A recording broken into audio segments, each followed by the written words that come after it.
Media మిత్రులందరికీ హృదయపూర్వక నమస్కారాలు. నా పేరు ఎల్ రూప్ సింగ్. నేను టీఆర్ఎస్ రాష్ట్ర నాయకుడిని. మీ అందరికీ కూడా తెలుసు, మొన్ననే మా అధినేత్రి కవితమ్మ గారు టీఆర్ఎస్ రాష్ట్ర సేన పార్టీని ఆవిష్కరించిన తర్వాత ఆ సందర్భంలో తను మాట్లాడినటువంటి మాటలు, ప్రజలకు చెప్పవలసినటువంటి అంశాలన్నింటినీ వివరించిన తర్వాత ప్రధానంగా కేసీఆర్ గురించి మాట్లాడినటువంటి మాటల పట్ల బీఆర్ఎస్ పార్టీ కంటే కాంగ్రెస్ పార్టీ వాళ్ళే ఎక్కువ ఉలికి పడుతున్నారు. అది ఎందుకో అర్థం కావడం లేదు. ఒకవేళ కేసీఆర్ గారికి తను అన్న మాటలు ఏమైనా ఇబ్బంది ఉంటే పాప బీఆర్ఎస్ వాళ్ళు మాట్లాడాలి. సరే, అక్కడక్కడ బీఆర్ఎస్ వాళ్ళు మాట్లాడుతున్నారు ఏదో పద్ధతుల్లో. కానీ వాళ్లకు లేని బాధ, వాళ్లకు కలగని ఇబ్బంది కాంగ్రెస్ పార్టీ వాళ్ళకే కలుగుతున్నది. అంటే ఇక కవితమ్మ గారు తెలంగాణలో ప్రజాస్వామ్యంలో నిలబడ్డది, భవిష్యత్తులో కాంగ్రెస్ పార్టీ మనుగడ లేకుండా పోతుంది అంటే అది కవితమ్మ వల్ల అనేటువంటి భయాన్ని కాంగ్రెస్ పార్టీ గ్రహించి ఇవాళ వాళ్ళ మాటలు నోటికొచ్చినట్టు మొన్నటిదాకా అంటే పార్టీ ఆవిర్భవించే కంటే ముందు ఈ రాష్ట్రంలో ప్రజలు ఎదుర్కొంటున్నటువంటి అనేక సమస్యల మీద కవితమ్మ గారు తనదైనటువంటి శైలిలో అనేక పోరాటాలు చేశారు, అనేక సమస్యల పరిష్కారం కోసం ప్రయత్నించారు. అప్పుడు ఎవ్వరూ మాట్లాడలేదు. కానీ ఇవాళ పార్టీ ఆవిర్భవించిన తర్వాతనే, అంటే ఆదిలోనే ఏదో తొక్కి పెట్టాలనేటువంటి పద్ధతుల్లో ఒక కుట్రపూరితంగా, ఉద్దేశపూరితంగా కవితమ్మ గారి పట్ల నోటికొచ్చినట్లు మాట్లాడుతూ ఉన్నారు. మొత్తం కాంగ్రెస్ నాయకత్వానికి మేము టీఆర్ఎస్ పక్షాన, అంటే తెలంగాణ రాష్ట్ర సేన పక్షాన సీరియస్గా హెచ్చరిస్తున్నాం. ఏమంటున్నారు మీరు? కేసీఆర్ గారిని, అంటే కన్న తండ్రిని అవమానిస్తుందా, నోటికొచ్చినట్టు మాట్లాడుతుందా, దానివల్ల నీ గౌరవం పోయింది అంటున్నారు. ఏం మాట్లాడింది కవితమ్మ గారు? తెలంగాణ రాష్ట్రాన్ని సాధించిన తర్వాత 10 సంవత్సరాల్లో జరిగినటువంటి కృషి, ఇవాళ 2.5 సంవత్సరాల్లో కాంగ్రెస్ పార్టీ వచ్చిన తర్వాత వందల వేల సంఖ్యలో గుడిసెలు, పేదవాళ్ల గుడిసెలను ఈ కాంగ్రెస్ ప్రభుత్వం హైడ్రా పేరుతో తొలగిస్తూ ఉంటే, అన్నా ఎక్కడమ్మా కేసీఆర్, నువ్వు రా అన్నా మమ్మల్ని కాపాడు అని మొత్తుకుంటా ఉంటే ఫామ్ హౌస్లకి వెళ్ళి బయటికి వెళ్లకుండా పన్న కేసీఆర్ మన పాత కేసీఆర్ కాదు అని అన్నది. అది తప్ప? అది తప్పని మీరు సమాజానికి, ప్రజలకు చెప్పగలరా? ఈ రకంగా ఒక్కటే కాదు, ఇలా హైదరాబాద్లో ఎటు చూసినా హైడ్రా పేరుతో పేదవాళ్ళ గుడిసెలు తప్ప ధనవంతుల బిల్డింగ్లను ముట్టుకోవడం లేదు. ఒక మహా పెద్ద భవనం, అది పూర్తిగా ప్రభుత్వ నిబంధనలకు వ్యతిరేకంగా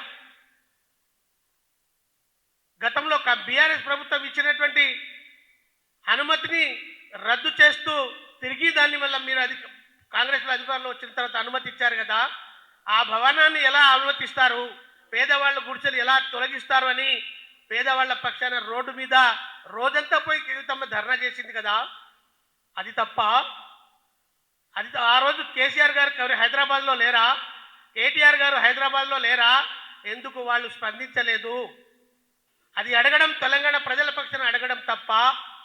అంతేకాదు, ప్రభుత్వ అధికారంలో ఉన్నప్పుడు ఎమ్మెల్యేలు, మంత్రులు తప్ప సామాన్య కార్యకర్తను కలిసే ఆనవాయితీ లేకుండే నెలల తరబడి ఆ పార్టీ కోసం, తెలంగాణ కోసం ఉద్యమకారులందరూ చేసిన కష్టాన్ని కూడా పట్టించుకుంటలేరనేటువంటి వాదనతో పార్టీలో అంతర్గతంగా విమర్శించారు.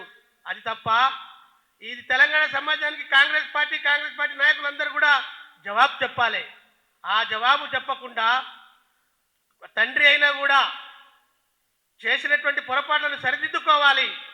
ఏ తెలంగాణ సమాజం ఈ రాష్ట్రం కోసం పనిచేసిందో, ఏ సమాజం మనకు 10 సంవత్సరాల పాటు అధికారాన్ని మన చేతిలో పెట్టి పరిపాలించే బాధ్యత ఇచ్చిందో, ఆ సమాజం అన్ని రంగాల్లో ఇబ్బంది పడుతూ ఉంటే ప్రతిపక్ష పాత్ర పోషించకుండా మీరు పట్టించుకోవడం లేదని నిలబెట్టడం అది తప్పని కాంగ్రెస్ పార్టీ సమర్థిస్తుందా? ఇది జవాబు చెప్పాలి. ముఖ్యమంత్రి రేవంత్ రెడ్డి గారు జవాబు చెప్పాలి. వాళ్ళ మంత్రులు, ఎమ్మెల్యేలు, సామాన్య కార్యకర్తలు కూడా. ఇవాళ మా రాములు నాయక్ మాట్లాడాడు. రాములు నాయక్ ఏం మాట్లాడాడంటే, అమ్మా నువ్వు తండ్రినే ఎదిరిస్తున్నావు, తండ్రి మాటలను గౌరవిస్తలేవు. రేపు నువ్వు ఎక్కడ నిలబడ్డా అక్కడ ఓడించేదాకా పనిచేస్తాంట మహానుభావుడు.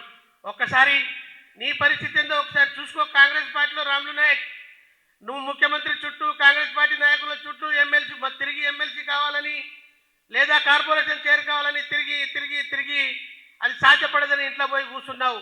కనీసం కాంగ్రెస్ పార్టీ నీ బంజారా సమాజానికి ఇక్కడ మంత్రి పదవి ఇవ్వకుంటే కూడా నీకు అడిగేటువంటి హక్కు, ధైర్యం లేదు. ముఖ్యమంత్రి నిలదీసేటువంటి బాధ్యత నీకు లేదు. కానీ నువ్వు ఎలా మా కవితమ్మ మీద మాట్లాడే మొగను అయిపోయినావు. నేను ఈ సందర్భంగా హెచ్చరిస్తున్నా, అదొక రాములు నాయకే కాదు, ఆ రాములు నాయక్తో పాటు మాట్లాడినటువంటి రాజగోపాల్ రెడ్డి గారికి, అదేవిధంగా దానం నాగేందర్ గారికి, ఇంకా చాలామంది వివేక్ లాంటి వాళ్ళు మాట్లాడారు. వాళ్ళందరినీ కూడా సీరియస్గా హెచ్చరిస్తా ఉన్నా, మీకు కవితమ్మ గారి గురించి మాట్లాడేటువంటి విలువ, నైతిక హక్కు లేదు. మీరు తెలంగాణ ఉద్యమంలో ఉన్నటువంటి వాళ్ళు కాదు. ఇవాళ అధికారంలో ఉండి రేపెక్కడ మాకు ఏకమేకై మా చేతులకు వెళ్ళి ప్రభుత్వం పోతుందో అనేటువంటి భయంతో వాళ్ళ కవితమ్మ గారు యావత్ సమాజానికి, అన్ని వర్గాలను ఏకం చేసి, బీసీ సమాజం 56% ఉంటే మీరే కదా 42% ఇస్తామని ఎన్నికల్లో హామీ ఇచ్చారు. అది అడగడం తప్ప? అది అడిగినందుక మీకు కవితమ్మ చేదైంది? ఇంటర్నల్ పార్టీలో వ్యతిరేకంగా వాళ్ళ పార్టీలో ప్రయాణం చేస్తున్నప్పుడేమో మీరు సమర్థించారు. ఇప్పుడు బయటికి వచ్చి ప్రజల పక్షాన పోరాడితే రకరకాల పేరుతో, లిక్కర్ పేరుతోనా? లిక్కర్ గురించి మాట్లాడేటువంటి అర్హత మీకెవరికి లేదు. స్వయానా కోర్టే ఆ కేసు విషయంలో తేల్చిపారేసింది. పైగా అధికార యంత్రాంగం మీద అంతా కూడా వాళ్ళ చర్యలు తీసుకునేటువంటి నిర్ణయానికి వచ్చింది. మీరు ఇంకా ఆ కేసు గురించి మాట్లాడితే వ్యక్తిగతంగా మీ అందరి మీద పరువు దావా కేసు వేయవలసినటువంటి సందర్భం వస్తుంది. ఎవరు కూడా కాంగ్రెస్ పార్టీ నాయకులు కవితమ్మ గారి జోలికి వస్తే వదిలిపెట్టేది లేదు. ఖబర్దారని ఈ సందర్భంగా మేము హెచ్చరిస్తా ఉన్నాం.